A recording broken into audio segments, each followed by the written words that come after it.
Hey, what's up, everybody? Welcome to the show. My name is Mike. You can catch me on Twitch at StillNFAC, that's one word, and on YouTube at Not Fooling Around Crew, that's two words.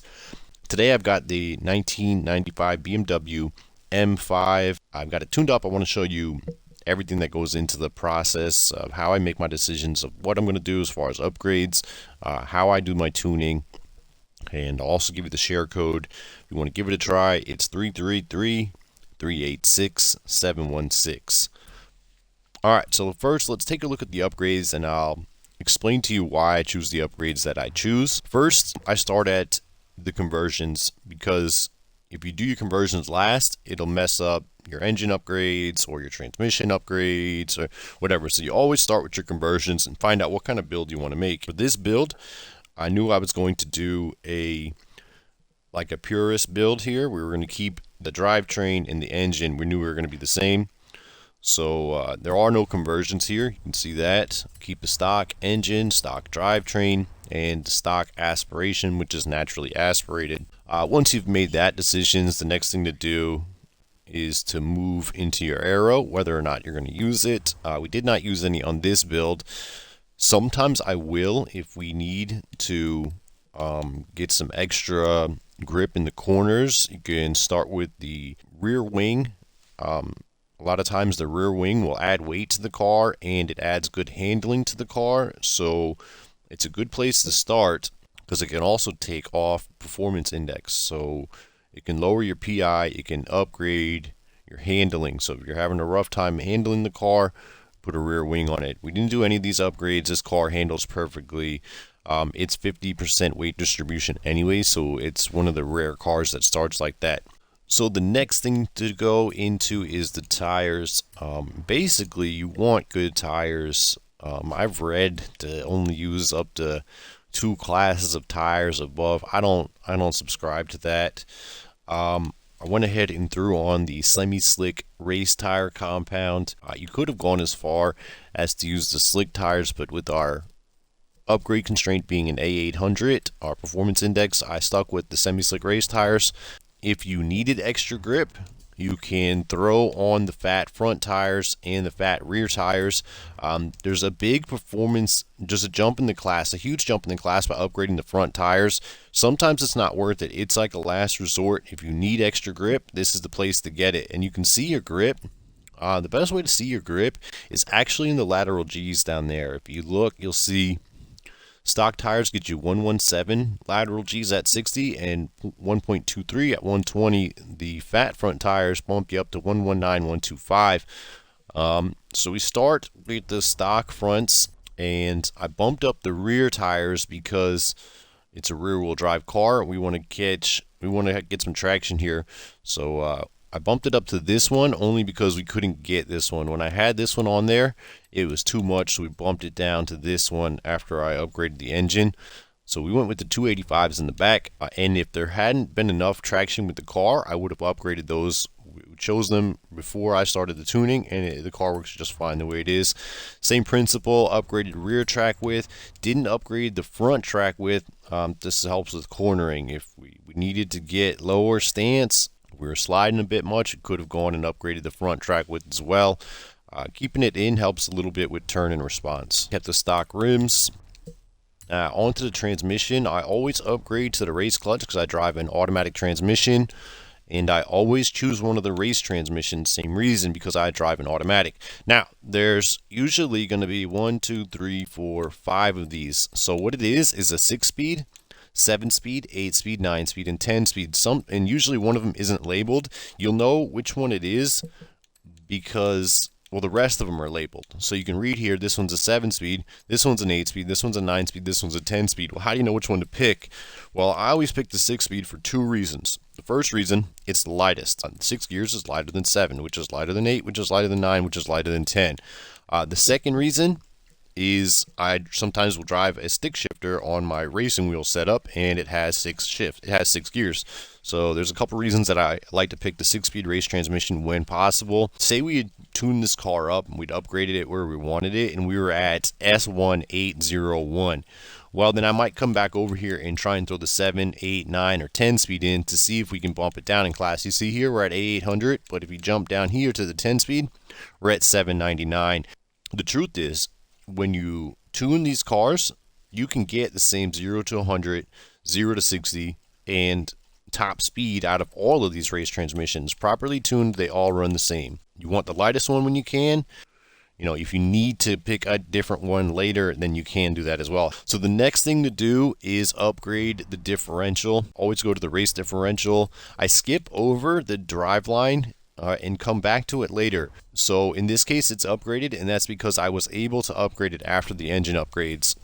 Next, we go into the platform and handling and weight reduction. If you can, always throw that on there. Always throw on the race spring and dampers unless the car has adjustable spring and dampers on it already, or it has four-wheel steering. So one of the first things you need to do when you get a car, you need to check to see if there's four-wheel steering. And how you do that is you look down the side of the car and you turn the wheel with your hands. You move the steering wheel, and you'll see if the back tire turns or not. Because if you have four-wheel steering on the stock spring and dampers and you upgrade it, you will lose the four-wheel steering. So that's the first thing you need to check for. This car did not have four-wheel steering, so we threw the race spring and dampers on it. Race front and rear anti-roll bars. You always do that because you want to be able to adjust the spring and dampers. You want to be able to adjust the roll bars. And you want the car to be the lightest possible because it's good PI, like good rating for your performance index compared to other upgrades. So you'll get better acceleration, better handling by doing a weight reduction first. And then the last thing you do is you move into the engine. And we start here. First thing I'll do is I'll see how far can I get from where I'm at to where I need to go, and do I need to do a big upgrade like a camshaft. So what I'll do is I'll come here and I'll go all the way to the right with the camshaft, and I'll see it says 817. So I think this time it said like 783. When I first did that, it was the first thing I did.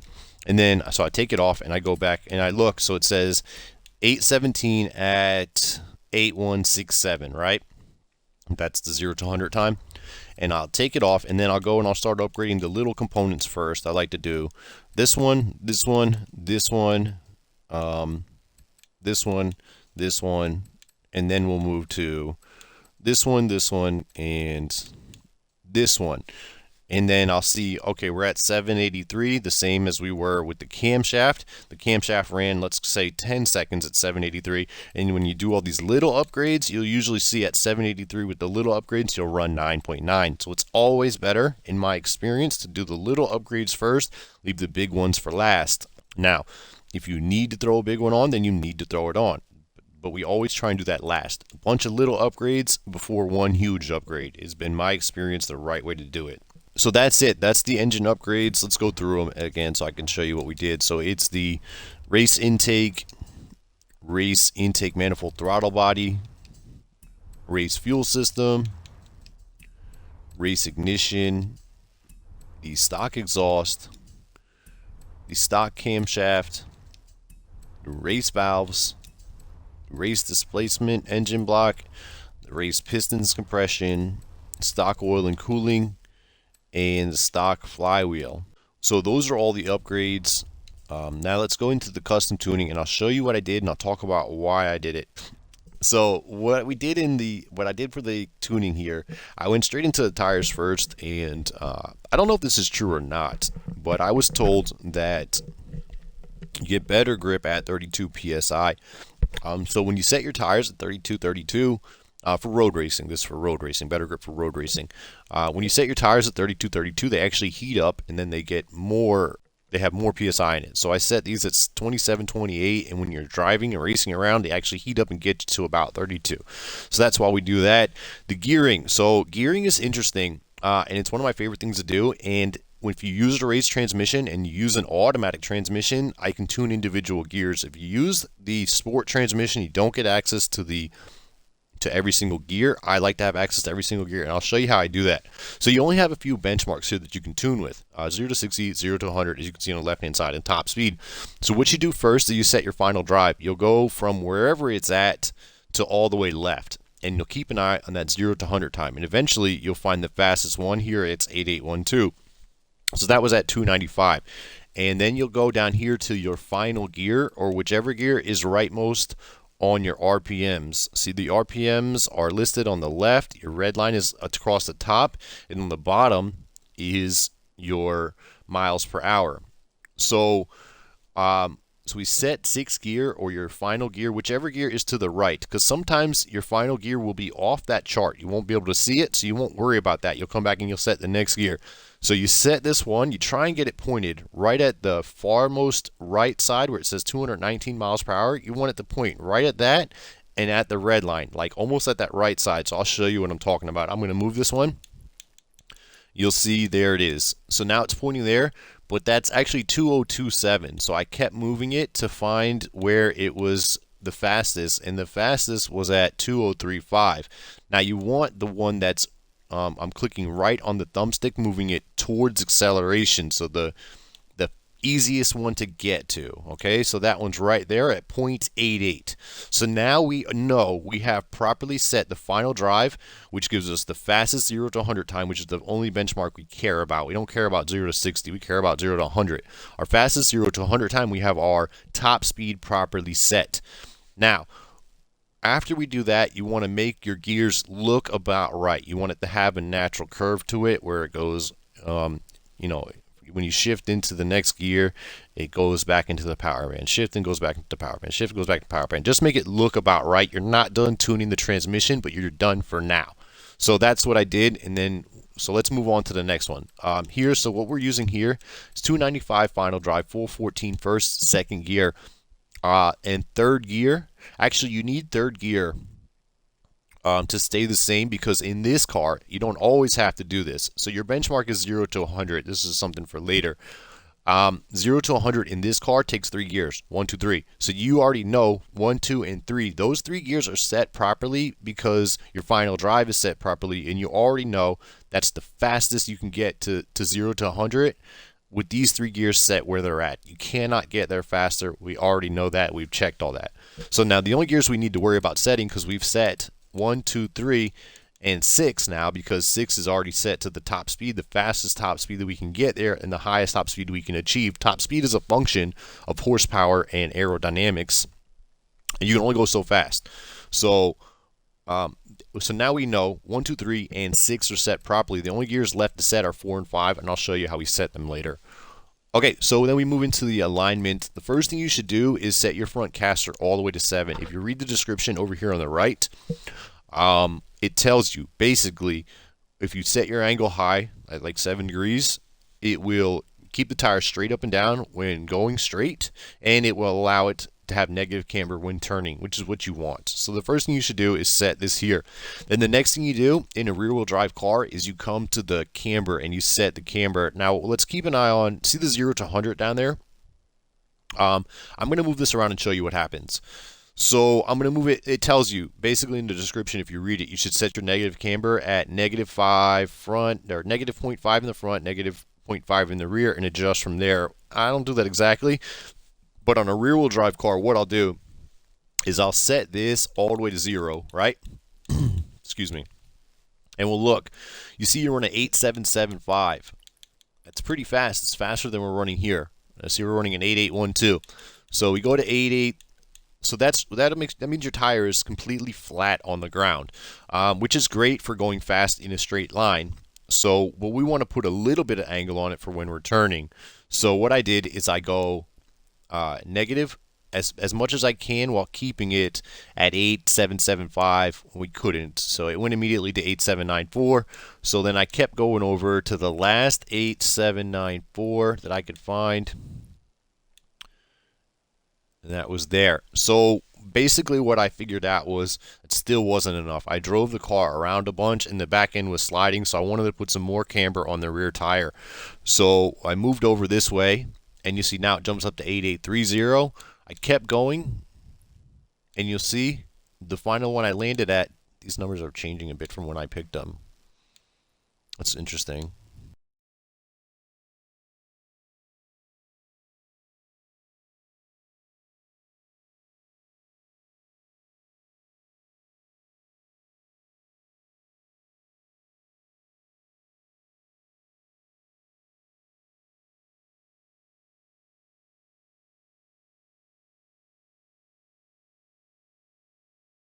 But anyways, so you'll see there's an 8812.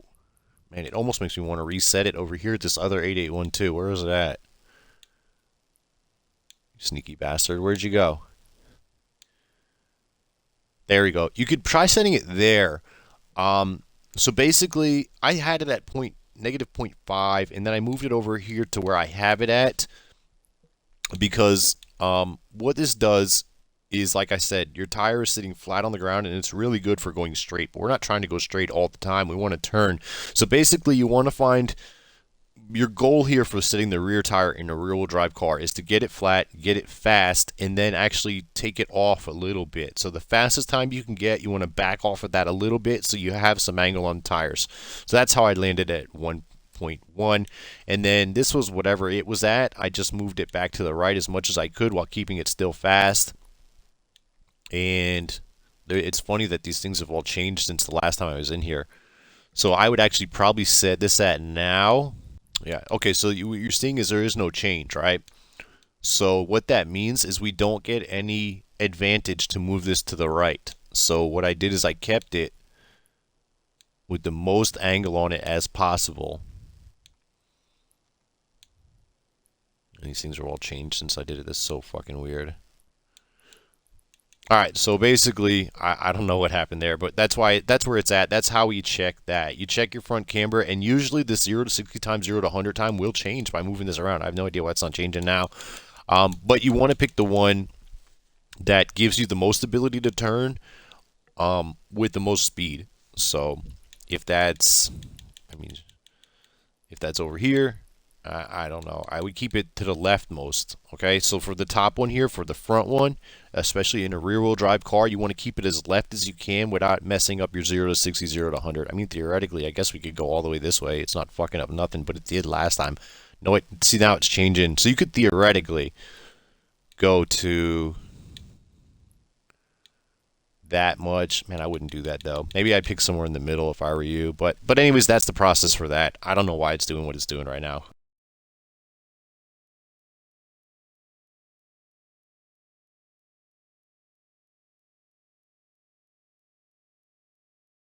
That's the process for picking a camber. Let's move on to the anti-roll bars. I don't know if I changed these or not. I drove the car around, and I adjusted them a few times, but I think I put them back where they were. The car is balanced, and it works really well, so I think these are set at 36.8, 29.7. Anyways, the alignment was 1.9, negative 1.9, negative 1.100, and 7 degrees. Anti-roll bars, 36.8, 29.7. I think they're stock. The springs I did adjust. First thing I did was I lowered the ride height. This is the first thing you do. Basically, you want your car riding as low as possible without bottoming out. So you go ahead and adjust your ride height all the way down. That's the first thing I did. And I did that, and then I drove the car around to see how the springs look. And they looked fine. So we kept it here. But I did tighten up the springs on the front, 905 and 880.8 in the rear.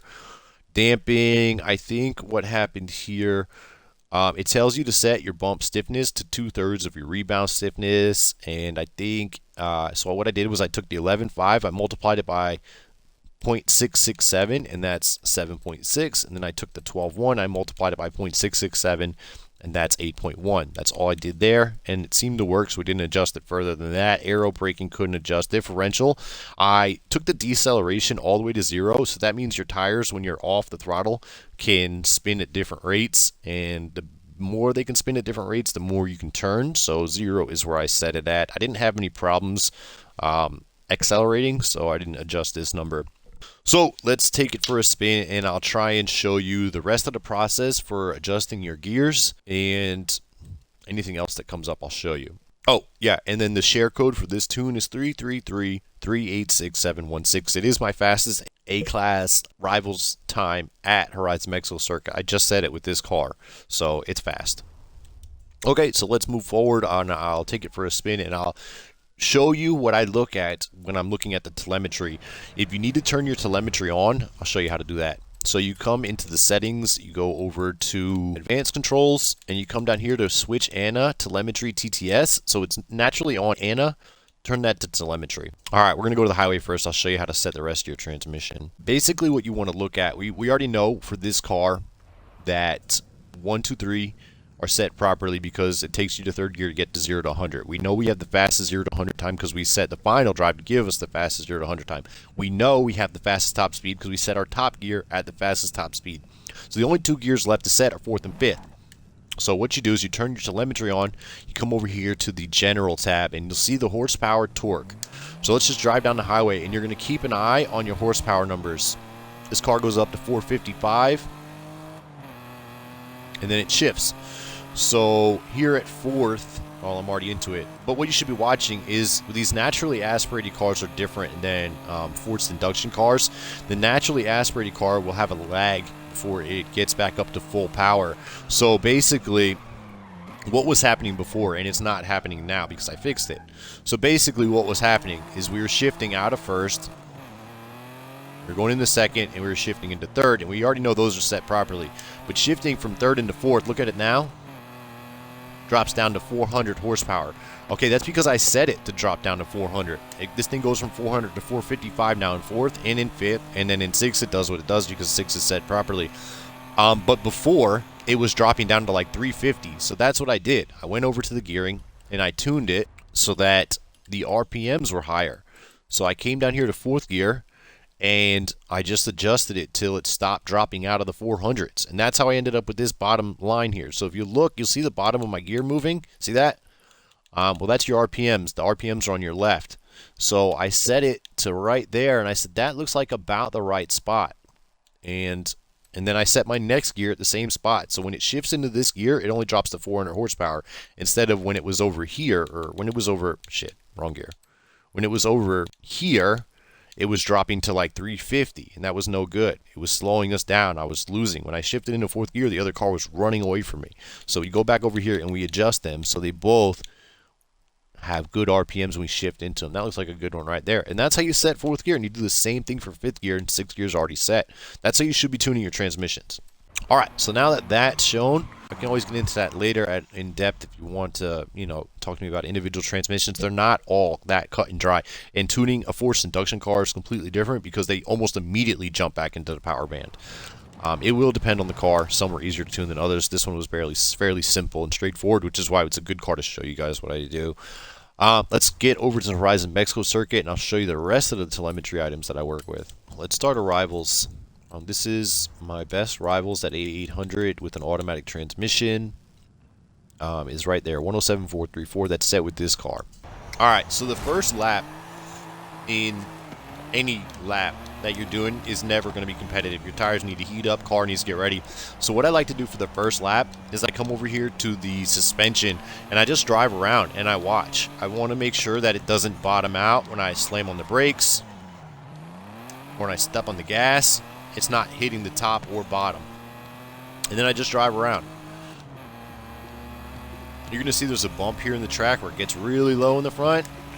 But it's not an issue with the suspension, it's because there's a bump in the road.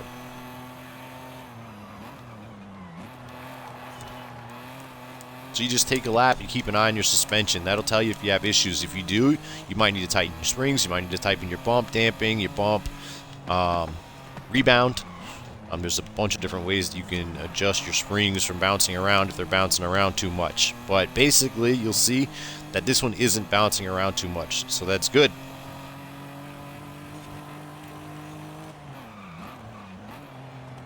Next thing you want to check is your tire pressures. Like I said, we try and keep them right at 32 for road racing on semi-slick, racing tires, stuff like that. Drag tires are different, off-road tires are different, but road racing tires, you try and keep them around 32 psi, 31, something like that. I think that the more pounds per square inch that you get, I think they grip better. They also heat up faster. You don't want your car over tires to heat up too fast, you'll lose traction. So usually 32 is pretty good balance of heat and grip. So that's why you put the tires there. You can see that on this menu, the tires miscellaneous menu. So, and then the final thing you want to look at is your tire heat. And you can tell that your tires are properly set. Your alignment, your front and rear alignment, camber, are proper because the tires stay evenly heated up when you're going around the track. If you're looking at your tire, the inner to outer tire heat on the front and rear tires, it should never be more than 30 degrees different. If it is, your camber's set wrong. So there you go. Look at those tires. They're grippy. They're staying in the zone. So that means the car is performing like we want it to.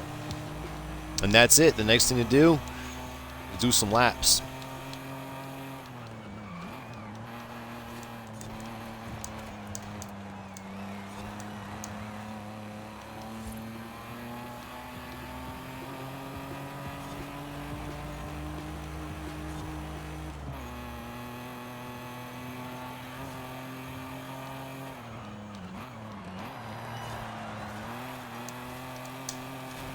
And this car is perfectly balanced too. It's a 50. That's fucking awesome. I mean, this thing just slides perfectly, sets up perfectly. Love this M5. Thank you for requesting it. Ah, shit, I had your name written down. I forgot who requested this build, but I really do appreciate it. That was on Reddit. Thank you for that.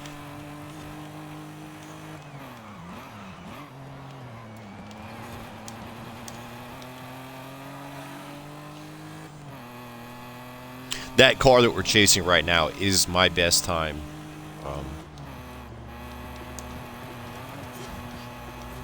Bastard. But anyways, that's not important. What's important is I wanted to show you guys how to do the tuning. This is the setup. The share code again for this car is 333-386-716.